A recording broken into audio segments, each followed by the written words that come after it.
VMware course here at NetSoft. This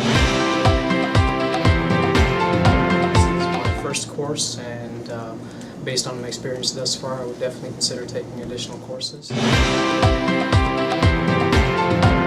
structure of the course is such that it's extremely detail-oriented and thorough in terms of the concepts and theories behind the technical topic, followed by hands-on labs. So coupled together, I think the course provides a lot of value to the students.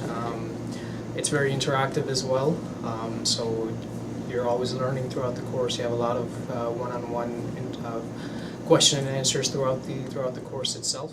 Definitely recommend the additional training, or I would definitely consider additional training myself, but also recommend the courses at NetSoft.